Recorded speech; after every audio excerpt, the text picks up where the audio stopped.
अस्सलाम वालेकुम। काबिल साद एहतराम किसान भाइयों और मुअज़्ज़ज़ नाज़रीन, मैं हूं आपका मेज़बान नियाज़ खान किरानी और आप देख रहे हैं अपना प्रोग्राम सफ़र मंज़िलों का। नाज़रीन, मैं आज आप लोगों को एक ऐसी मोटिवेशनल शख्सियत के साथ आपका तारुफ़ करवाने लगा हूं और एक ऐसी शख्सियत के बारे आपको बताने लगा हूं जिन्होंने ज़मीन के ऊपर, बंजर ज़मीन के ऊपर कमाल कर दिया है। तो मैं इस वक्त मौजूद हूँ ज़िला मुल्तान की तहसील जलालपुर पीरवाला और मौज़ा बेट केच और बस्ती भिंडी। तो उसके ज़मींदार हैं जाम ग़ुलाम शबीर साहब, वो इस इलाके के नंबरदार भी हैं। आज जो मैंने उनकी स्टोरी उनकी ज़बानी सुनी वो बहुत ज़्यादा इंस्पायरिंग स्टोरी है। तो वो स्टोरी मैं आपके साथ शेयर करके मैं अपने देश के किसानों को बूस्ट करना चाहता हूं कि अगर जाम ग़ुलाम शबीर की तरह आप काम करोगे तो अल्लाह ताला आपको भी ढेरों अता कर सकता है। ज़मीन अगर आबाद ना की जाए तो ज़मीन बंजर होती है, अगर ज़मीन को आबाद किया जाए, ज़मीन पे मेहनत की जाए तो वही ज़मीन ज़मींदार के लिए एक माँ की हैसियत रखती है। इसी तरह की स्टोरी जाम ग़ुलाम शबीर साहब की है। और दूसरी ये बात है कि सहारा इंसान को कमज़ोर कर देता है। जिस शख्सियत का आज मैं आपके साथ तारुफ़ करवाने लगा हूँ, मैं बड़ा हैरान हुआ हूँ उनकी ये बात सुनकर कि उनकी 1966 की पैदाइश है और उनका बताना था कि उन्होंने 1980 में ये ज़मींदारा संभाल लिया था। 1980 में मतलब ये कि उनकी 14 साल सिर्फ उम्र थी। बात बहुत लंबी है कि ज़मीन की सूरत हाल क्या थी या कैसी थी। बहरहाल इतना मुख्तसर बताऊंगा कि ज़मीन काबिल काश्त नहीं थी। जिस जगह पर मैं यहाँ मौजूद हूँ कमो बेश 5 मुरब्बे या इससे ज़्यादा उनकी यहाँ ज़मीन है। ये मौज़ा बेट केच में, जो मैं आपको फिर बताता चलूँ कि ये सैलाबी एरिया है। यहाँ पर मेरा कैमरामैन ये जो ना इस तरफ जहाँ मैं उंगली का इशारा कर रहा हूँ इस तरफ अगर ये देखें तो ये इस तरफ ये मगरिब की जानिब ऐसे 3 से 4 किलोमीटर के फासले पर दरियाए चनाब यहाँ वाक़ है। और इसी तरह ये मेरा कैमरामैन मेरी उंगली के साथ आप लोगों को दिखा सकेगा कि यूँ जिस तरफ मैं इशारा कर रहा हूँ जस्ट 6 किलोमीटर या 7 किलोमीटर कमोबेश 6-7 किलोमीटर के फासले पर दरियाए सतलुज मौजूद है। तो नाजरीन, जिस जगह पर ये जो ऐसी जगह है आप ऐसे समझ लें जैसे एक तिकोन होती है, ये उस तरह की एक जगह है जहाँ पर मैं मौजूद हूँ।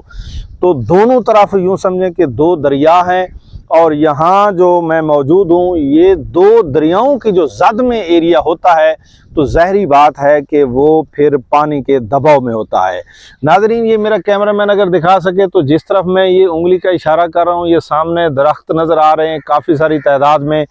ये सामने अगर डायरेक्ट फासला यूं ले लिया जाए तो ऐसे ये 3-4 किलोमीटर या 5 किलोमीटर के फासले के ऊपर हेड पंज नद है। आप लोगों ने सुन रखा होगा हेड पंज नद है। मैंने आपको हेड पंज नद गिनवाया, साथ मैंने आप लोगों को दरियाए चनाब के बारे बताया और साथ इधर मैंने आपको दरियाए सतलुज के बारे में बताया। नाजरीन, ये सारी बात बताने का मकसद ये है कि ये पानी, ये जो जगह जिस जगह पर मैं मौजूद हूँ ये सैलाब के इंतहाई दबाव में मौजूद है। ये वाली जगह अगर इंसान सिर्फ आसरे की तलाश में चल पड़े, जैसे हम पाकिस्तानियों की अमूमी तौर पर आदत है कि हम आसरा तलाश करते हैं, अगर आसरे की तलाश चल पड़े तो आज भी ये ज़मीन बंजर होती। मैं उनकी अज़मत को सलाम पेश करता हूं कि 14 साल की उम्र में उन्होंने ज़मींदारा संभाला और 1988 में यानी 14 और 8 22 साल की उम्र में उन्होंने अपने जहन में एक आइडिया बनाया, एक ख्याल बनाया कि इस तरह हो कि मैं अपनी ये जो 6 मुरब्बे 5 मुरब्बे 7 मुरब्बे जितनी ज़मीन है, मैं क्यों ना हो कि इसको हिफाजती बंद अपनी मदद आपके तहत मैं तैयार कर लूं और ये मेरी 5-6-7 मुरब्बे जितनी ज़मीन है मैं इसको हमेशा के लिए महफूज कर लूं। जब सैलाब आता था तो पाकिस्तान की तारीख है, ये 73 का सैलाब देख लें, 88 का, 86 का देख लें, 90 का देख लें, 93 का सैलाब देख लें, और नाजरीन इसी तरह 96 का सैलाब देख लें, 98 का, इसी तरह आप लोग 2010 का सैलाब तो कोई पाकिस्तानी बच्चा नहीं भूल सकता, जो डिस्ट्रिक्ट मुजफ्फरगढ़ में दायरा दीन पनाह से अब्बास वाला सिपर बांध टूटा था और उसका जो पानी का दबाव है वो यहाँ आ पड़ा था। नाजरीन इतने सैकड़ों किलोमीटर के बाद यहाँ दबाव पड़ा था। अगर ये हिफाजती बंद इनका बनाया हुआ ना होता तो ये 6 मुरब्बे 5 मुरब्बे जमीन इनकी नकारा होती। नाजरीन मैं इस वक्त आप लोगों को इनकी की गई कोशिश, जो इन्होंने सिर्फ 14 और 8 22 साल की उम्र में जो इन्होंने स्ट्रगल की, ये मेरा कैमरामैन दिखाएगा कि यहाँ से जस्ट 1 एकड़ के फासले के ऊपर ये एक सोलंग पड़ा है, यानी लोगों के गुजरने के लिए गुजरगाह, यहाँ से इनका रकबा शुरू होता है। और दानिश्वरी के साथ इन्होंने 1 एकड़ रकबा अपना छोड़ दिया, इधर 1 एकड़ रकबा अपना ही इधर छोड़ दिया। और यहाँ जिस जगह पर मैं मौजूद हूँ, ये हिफाजती बंद किसी गवर्नमेंट ने, किसी रियासत ने, किसी महकमे ने इन्हें नहीं बनवा के दिया।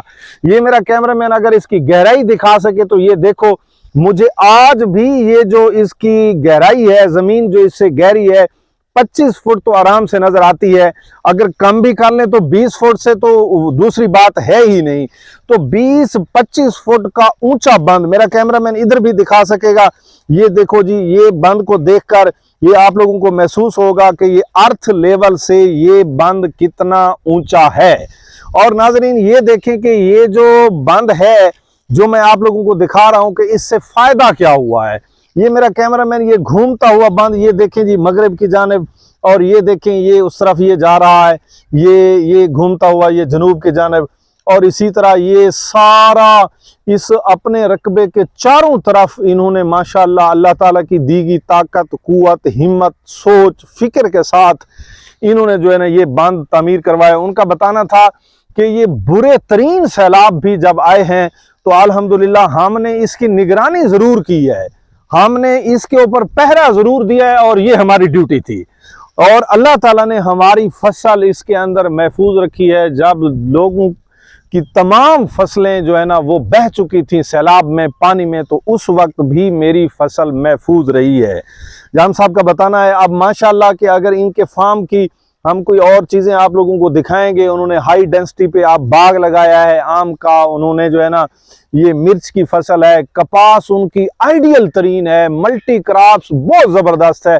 आप जौन सी फसल भी देखें, इन 5-6-7 मुरब्बे जो उनकी यहाँ ज़मीन है, आपको हर फसल नज़र आती है और हर फसल अपनी ज़बान हाल से खुद बता रही है कि मेरे ऊपर किसी दानिश्वर का हाथ है।